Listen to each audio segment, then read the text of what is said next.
Assalamualaikum warahmatullahi wabarakatuh. My name is Muhammad Danish bin Mohri from CEEE 2413E.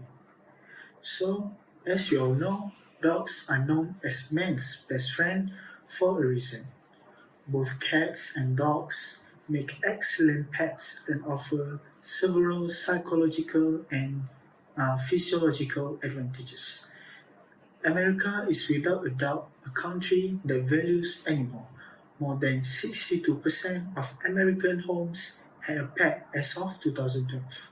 I'm a believer in the beneficial effects of having a pet, and I'm impressed with the ability of dogs in particular to form bond with human beings.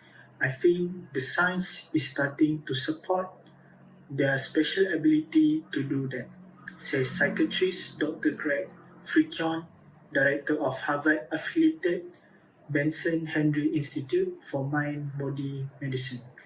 But before bringing a pet into our home, there are few things to think about. Are you aware of the potential health risk? Those of you who live with a cat and a dog probably consider it a member of your family with some good reasons. We can't help but adore our pets since they bring us comfort and companionship. In fact, a recent research of a recent research on dogs discovered that the infamous puppy dog eyes gaze caused a stunning 300% rise in oxytocin level in the owners. That is the love hormone associated with maternal bonding. Pets may certainly improve our health in a variety of ways, but they also have the ability to transmit disease and infect humans. In this spotlight, we examine some of the health hazards connected to owning some of the country's most cherished pets. It is not always simple to care for pets, and keeping them in the house might pose health risks to older folks and the child. First is Campylobacteriosis. Most people are familiar with Campylobacter. It is believed that more than 1.3 million people in the US get diarrhea each year as a result of a bacteria. Within 2 to 5 days of contact to the bacterium, Campylobacter infection, also known as Campylobacteriosis, can result in fever, cramps, and diarrhea. The majority of infections are brought on by contact with contaminated water, food, particularly meat and eggs, and stools from sick animals, such as a dog's and a cat's. Next is roundworms, hookworms, and hookworm, and tapeworms. In US, Dipylidium caninum is the most typical tapeworm seen in both dogs and cats. It is brought on by eating fleas that carry tapeworm larvae. When animal groom itself, this may occur. Human can contract D. caninum, although the likelihood of infection is quite low. When a small kid mistakenly swallow an infected flea, it is frequently affect them. Unicenaria stenocephala, Ancylostoma basilinum, and Acelinism, and other species of hookworm can infect cats and dogs. Animals can shed the hookworm parasite in their feces, and people can catch it by coming into touch with infected feces or contaminated soil and sand that has previously held such feces. One of the dangerous illnesses that people may catch from dogs, cats, and even smaller animals like ferret is rabies.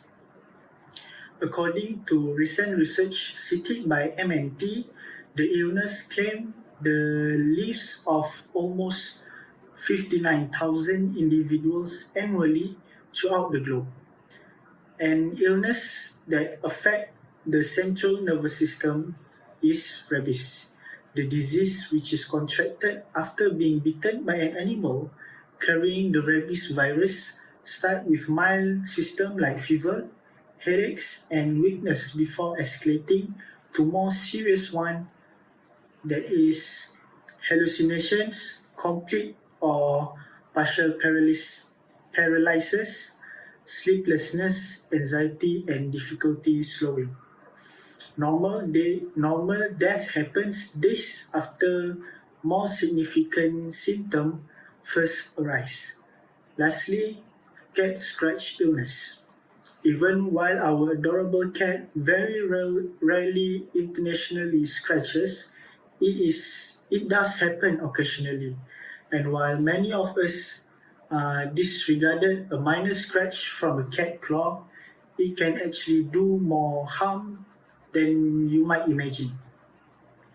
A bacteria called Bartonella hanseatica, which around 40% of cats have at some point in their lifetimes, but most do not display any symptom of sickness, is the cause of cat scratch disease (CSD).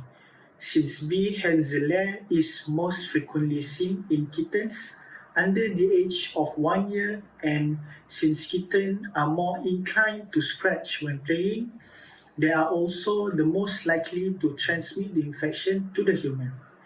An infection at scratch site that appears 3 to 14 days after the scratch is accompanied by swelling, pain, and tenderness may be an early indicator of CSD. Additionally, CSD may cause headaches, fever, weight loss, exhaustion, and in rare circumstances, damage to the brain, heart, and other organs. The likelihood of experiencing severe CSD symptoms is highest in children under the age of 5 and in those with compromised human system. So, how do we avoid all of this disease? First, hand washing is important since it helps to avoid majority of pet-related disease. Hands should be properly cleaned with warm, soapy water touching, after coming into touch with pets, their saliva or their excrement. Additionally, a pet's bite or scrape has to be cleansed right afterward. Pick up and dispose of pet waste promptly to stop the transmission of disease to people and other animals, especially in places where kids may be playing. The best method to prevent infection from pet bites and scratches is to prevent them from happening in the first place. If a cat, dog, or other animals have scratched you, wash the area right away with warm soapy water. Due to possibility of rabies or other dangerous infection, a cat or dog bite may need medical care. Visit a veterinarian frequently to check on your pet's health and to prevent infections. Vaccinate routinely. Examine your pet. Make sure your pet has received all necessary vaccines. It is crucial to remember that